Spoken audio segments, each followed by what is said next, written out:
Welcome to Radio Sputnik and its weekend program, The Red Line, with me, Andrew Karipko. And Sergei Strokin. And this is what we want to highlight as the news-breaking stories of the week that proved to be extremely tense, dramatic, and controversial. Ukraine. Welcome to arms, farewell to peace. 2 weeks after signing the Minsk peace deal, Ukraine is desperate for arms supplies from the United States, Europe, and the United Arab Emirates. Stratfor report. 50 Shades of Lies.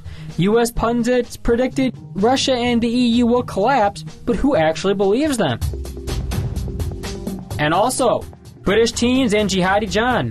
One-way ticket to jihad. 3 British girls fled their safe London homes on a secret trip to Syria to join the Islamic State, and Jihadi John's identity was finally revealed. So, let us come to our first section, Beyond the Headlines, to speak about Poroshenko's desperate worldwide search for arms. While the fighting in Ukraine has officially stopped on paper, in reality, scattered bombardments are still being traded by both sides. Poroshenko doesn't seem too confident the truce will hold, however, since he is looking worldwide for partners to supply him with more weapons. A report earlier this week stated that he reached a deal with the UAE, and the UK followed up by saying that it will send advisors and trainers to assist Kiev. Poland welcomed this and said it too was considering stepping up military assistance, and Lithuania has also signaled its support for this as well. With Ukraine gearing up to become armed to the teeth and having its military advised by NATO member states, the prospects for a lasting peace look as slim as ever. Well, Andrew, I totally agree that those signals we've seen this week are quite controversial, as you said. On one hand, we've seen that much-awaited truce set in motion in Ukraine this week. Ukrainians, for the first time, pulled out their artillery from the battle zone.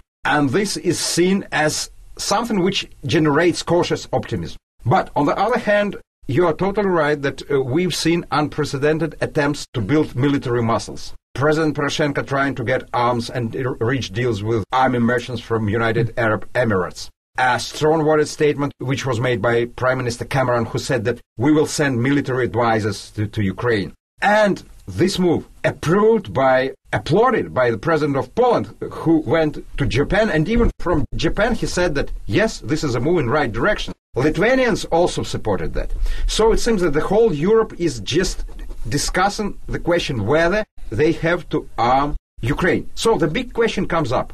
When you have truce, when you have Minsk agreement, and when you see statements, seemingly genuine statements, that there should be no war, why are you going for war? That's why I agree that how you put it, welcome to arms, farewell to peace, this is sort of a confusing and contradicting formula, which is still to be unveiled. Yeah, well, the biggest question that I've been wondering is what got the EU to change their mentality in the first place? So, I'd like to direct this question to Miss Anna Liatsou, an independent researcher and author who is our in-studio guest. Miss Liatsou, thank you for coming to the program. Thank you. Yeah, so as you heard Sergei and I speaking, I'm wondering, what was the real tipping point? Was it this American talk about arming Ukraine, or possibly can we trace it back to the Vilnius summit of November 2013? Let me begin with the Vilnius summit because I think that much depends on that event. Now, what happened in November in 2013? Europe supported Maidan and supported the nationalist movements that were opened in Maidan, during Maidan. After that, the European Union actually lost their control of the situation, and at that time, the United States took the controlling position and had the opportunity to control the situation in the country. Now, the decision of the United States to discuss the possibility of launching, of supplying the Ukraine with a weapon is a very tricky decision for the European Union. Up to a point, they agreed with the United States policy in the region, but the question is whether the German and the European governments would really be ready to have a war in their region. I mean, the United States will not have a war in the United States. It will be a war in Europe. And the question is whether the Europeans are ready for that. That's a really important thing. Just as a follow-up to Anya said about the tricky question, probably you've noticed that this week French Foreign Minister Laurent Fabius, while commenting on Premier Cameron's statement, which was made in British Parliament, said that even he, Foreign Minister of France, he said that was too tough statement. And we French and not that tough. So it means that really, as Anya said, Europe is split on the question, because they understand this is quite a decision. Okay, how would you respond to that, Anna, real quick? I would also like to mention that the United Kingdom is also an island. I mean, they also won't have a war on their territory. Yeah, that's a good point, by the way. Red Line.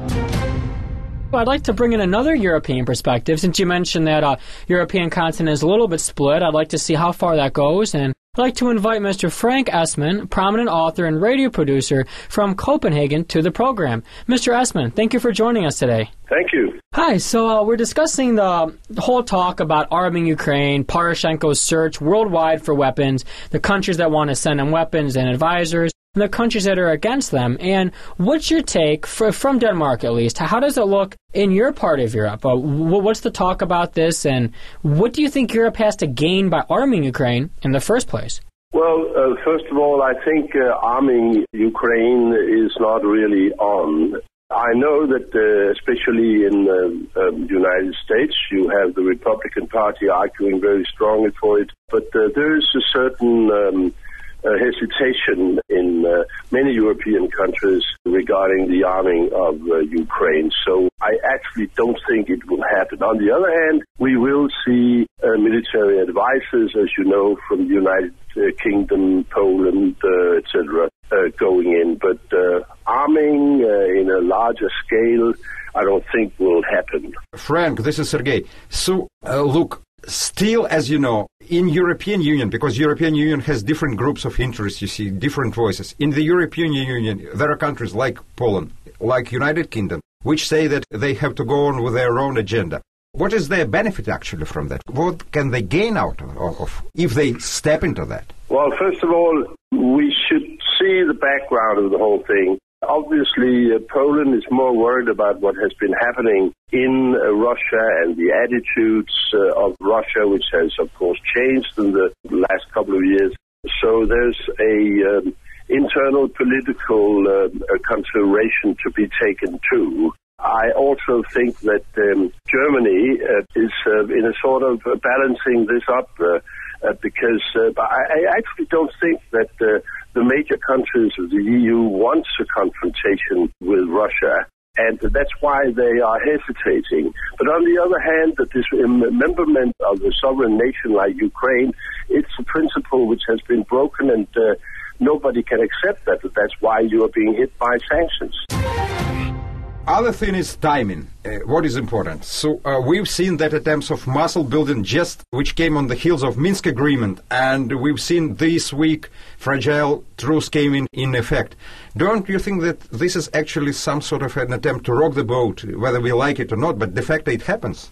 I think I didn't get quite that question, Sergei. Can you repeat it? What I'm saying is that what is important is timing, and I have a feeling that those attempts of that muscle building, they can undermine already fragile peace process which was set in motion in Ukraine starting this week. I'm sure that if we take it to the extreme, that what you call muscle building, if that would be continuing and strengthening, of course it will break down the attempts to establish some kind of understanding. But I actually think that this is probably to a certain extent for home consumption, and also the part of the threat against Russia, trying to convince Russia that there is an idea that there is a shared neighborhood, and we have to figure out how we handle the security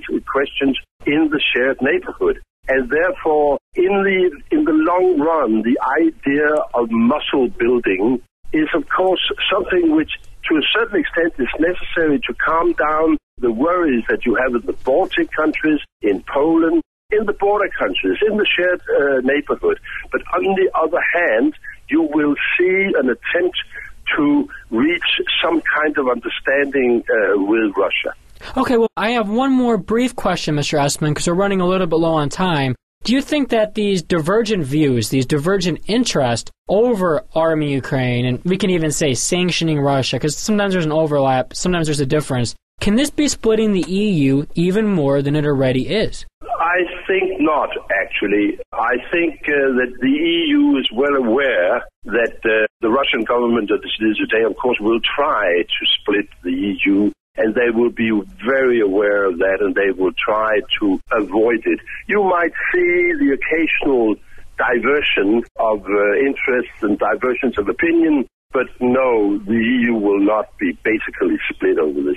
Okay, well, thank you very much for your commentary, Mr. Esman. Unfortunately, we've run out of time for this section. Red Line.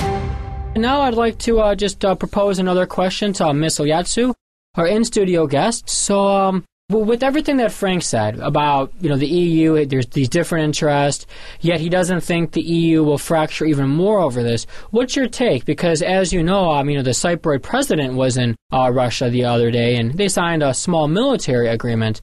So do you think that some members of the EU might be running away from the boss in Brussels and pursuing their own interest? Well, concerning the military agreement, actually there was a military agreement between the two countries, and as President Putin put it, the military agreement actually has to do with the anti-terrorism coordination of work against terrorism and against pirates in the region. So many countries have military agreements, and it has nothing to do with the weapon supply, which is probably happening or might be probably happening in Ukraine. That's an absolutely different thing.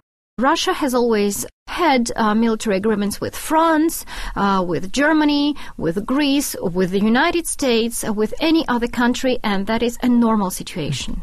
Okay, so basically, you think the way that some EU publications are presenting this, it's a little bit hysterical, then, right? They're kind of that's kind of hilarious, actually, because actually both presidents have said it, and I was at the conference and I heard it.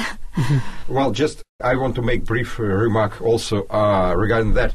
This is not actually the first time we discussed this question of arms supply to Ukraine, but probably this is the week where we've seen this contradiction coming on surface, because, as I said, we've seen this Minsk agreement for the first time probably working, and we've seen the removing of heavy weaponry from the line of control by self-proclaimed republics and by Kiev army. But at the same time, that muscle building. But I think that apart from technical aspect, there's important political aspect in that. I don't think that even if some countries like Britain or Poland would take a risky just to go ahead with a military cooperation with Ukraine, it can come as a game changer in the whole, so to say, balancing of power. So I think that this is mostly a political signal as an attempt to put pressure on Russia. Look, President Putin, so you have to behave yourselves, otherwise we will arm Ukraine. This is a sort of an attempt to intimidate, an attempt to threaten, to put pressure on Russia, but it can backlash. They understand that it can really have quite an opposite effect. Yeah, I was going to mention, as we know, almost like the sanctions, for example. The sanctions have had the opposite effect of the counter-sanctions. Okay, so with that being said, I think this is a good note to end our discussion for this section on, because unfortunately let us say farewell to arms, not welcome to arms. I sure hope so. Hope we can all say farewell to arms and that Ukraine doesn't receive anything from its Western quote-unquote partners. So I'd like to thank all of our guests for joining us in this section, beginning with Ms. Anna Liatsou, an independent researcher and author who is our in-studio guest. You're welcome. And Mr. Frank Esman, prominent author and radio producer from Copenhagen.